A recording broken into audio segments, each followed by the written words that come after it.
Bismillahirrahmanirrahim.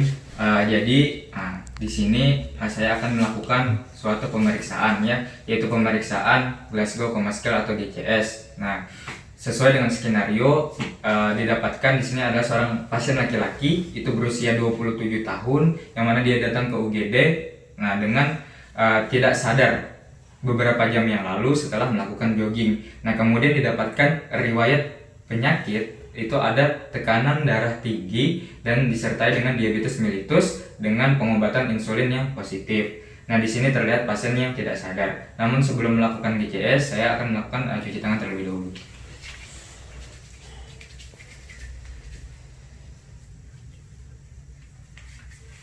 Setelah selesai cuci tangan, nah kemudian kita nilai. Pada GCS ada 3 item yang dinilai, yaitu eye response atau respon mata, yang kedua itu verbal response atau respon verbalnya, dan yang terakhir yang ketiga itu respon motorik. Nah, di sini pasien tanpa tidak sadar, kita lakukan penilaian yang pertama dulu eye response. Nah, sedikit saya jelaskan untuk eye response. Untuk eye response itu ada 4 nilai ya. Nilai yang paling tinggi, nilai keempat, itu dia spontan. Artinya matanya itu terbuka pada saat datang dan pasien ini dalam keadaan sadar. Nah, apabila nilainya itu 3, nah maka pasien itu bisa menuruti perintah daripada pemeriksa. Misalkan pasien diminta membuka mata, nah maka pasien akan membuka mata.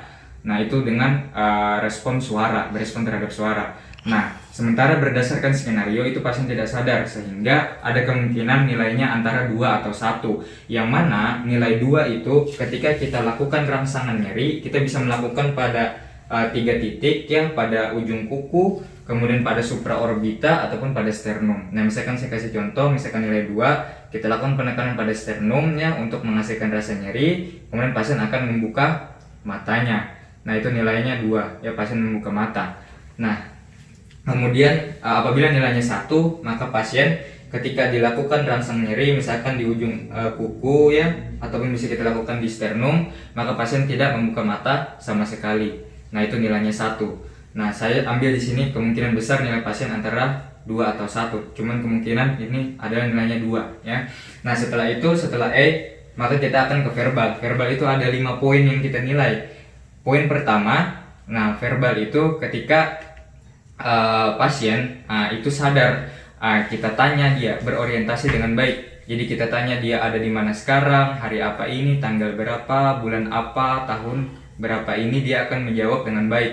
Itu nilainya adalah 5. Nah, nilainya itu adalah 4 ketika pasien itu verbalnya itu dia tidak berorientasi dengan baik. Jadi dia itu bisa menjawab dengan membentuk kalimat-kalimat ya, bisa menjawab dengan membentuk kalimat. Misalkan kita tanya sekarang ada di mana ya, itu dia bisa menjawab, cuman akan terjadi disorientasi terhadap tempat dan waktu pada pasien. Itu nilainya adalah 4 ya, ada disorientasi di situ. Nah, kemudian yang ketiga itu ketidaktepatan. Artinya pasien itu ketika ditanya menyahut, dia mengeluarkan kata-kata, namun kata-katanya itu tidak tepat ya, tidak tepat dan tidak bisa untuk membentuk kalimat ya. Nah, kemudian untuk nilainya nomor 2. Nah, nomor 2 itu ketika pasien ini dalam keadaan bisa tidak sadarkan atau bisa juga dalam kondisi sadar, namun dia bisa mengeluarkan suara mengerang begitu ketika kita lakukan pertanyaan-pertanyaan, ataupun ketika kita lakukan kita lontarkan beberapa pertanyaannya. Sebagai contoh misalkan Bapak ada di mana sekarang? Nah, pasien hanya mengerang ketika kita lontarkan pertanyaan.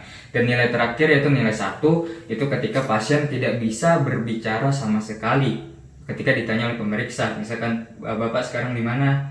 Nah, pasien itu tidak memberikan jawaban. Nah, kemungkinan untuk verbalnya saya tidak spesifik, kemungkinan 2 dalam artian dia mengerang, ataupun 1 ya, tidak mengeluarkan kata-kata sama sekali. Nah, untuk motorik itu ada 6 item yang dinilai. 6 item yang dinilai itu yang paling tinggi itu nilainya 6. Nah, ketika 6 ini, maka pasien misalkan kita minta mengangkat tangan, mengikuti perintah, dia akan mengangkat tangan. Nilainya 2 itu ketika kita berikan rangsang nyeri, maka pasien mengetahui lokasi nyeri dan melakukan gerakan menepis nyeri tersebut karena pasien mengetahui lokasinya. Nah, apabila nilainya 3, kita lakukan rangsang nyeri pada ekstremitas, misalkan pada ujung kuku, maka pasien akan melakukan gerakan menghindar.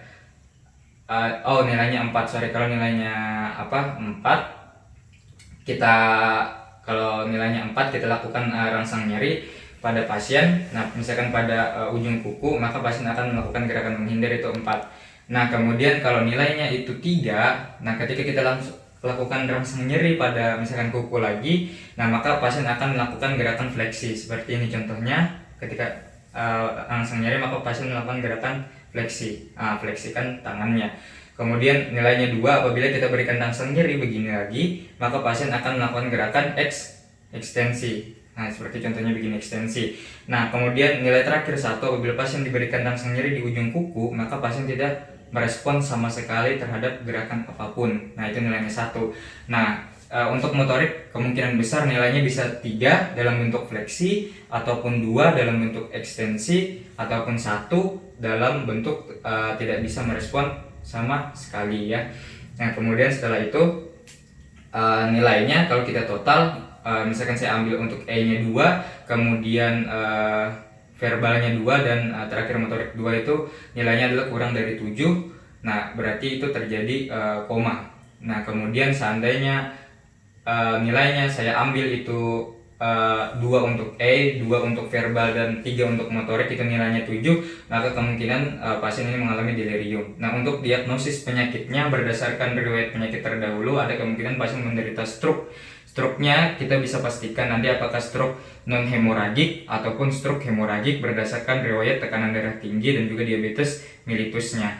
Nah, itu untuk diagnosis pertama itu stroke. Yang kedua itu bisa terjadi hipoglikemia. Hipoglikemia sebagai komplikasi daripada adanya pengobatan insulin pada pasien ini. Dan yang terakhir bisa jadi terjadi perdarahan subdural. Ya, kita tidak tahu pada saat jogging tadi apakah pasien mengalami trauma atau tidak, sehingga bisa saja terjadi perdarahan subdural. Nah, itu diagnosis bandingnya. Nah, saya sudah selesai untuk interpretasi GCS dan diagnosis banding. Kemudian lakukan cuci tangan kembali.